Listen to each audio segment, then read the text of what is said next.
Romanian citizens in the country and abroad. Over 18 million Romanians were called to the polls on May 26 to vote in the European Parliament elections and in a referendum on justice called by President Iohannis. Of the 7 million Romanians who voted in the referendum, 6.5 million voted in favor of the proposals of the referendum, thus rejecting emergency decrees for the modification of legislation and for amnesty and pardon of corruption crimes.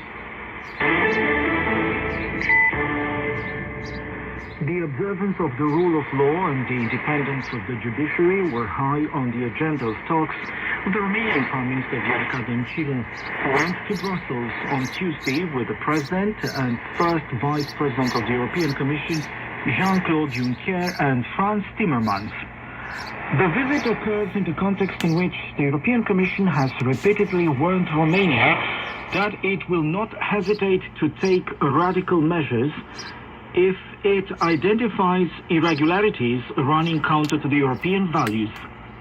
The Romanian Prime Minister has given assurances to the European officials that the Romanian government will not issue emergency decrees in the justice field, adding that Bucharest wants a constructive and open dialogue with the European leaders in order to defend Romania's stand and to avoid infringing the European principles.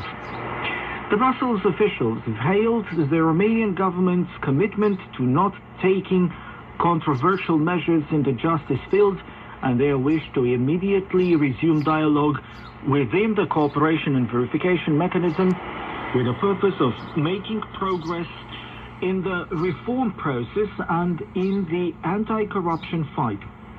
Through this mechanism, the European Commission has been monitoring the evolution of the Romanian judiciary since the country's EU accession in 2007.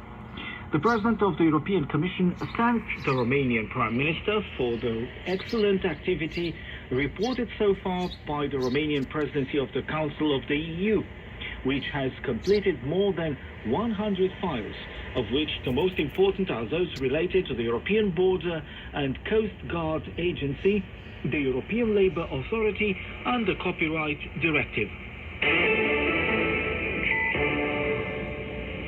Romania will organize local elections next year, and citizens will vote for their mayors as well as for the membership of the local and county councils. Under an emergency ordinance adopted by the government on Monday, the presidents of county councils will be elected again through direct vote in the local elections. The government claims that the move will boost the legitimacy, representation and responsibility of the county council presidents, who are currently appointed by councillors following negotiations among parties.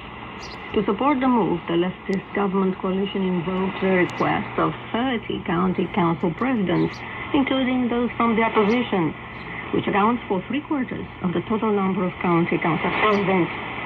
President Iohannis believes that the modification of the election law does nothing but place at an advantage the incumbent county council presidents. The law is deemed to be a gift from the Prime Minister Dăncilă to the Social Democratic local representatives, said the president's spokeswoman Madalina Dobrovolj. Romania must take measures to correct significant deviations from the medium-term budgetary objective to strengthen tax collection and establish a minimum salary based on objective criteria. These are some of the recommendations made by the European Commission for 2019. The Commission also recommends the full application of the fiscal framework. Other recommendations include investments focused on transport energy with a low carbon footprint and environmental infrastructure, taking into account regional disparities.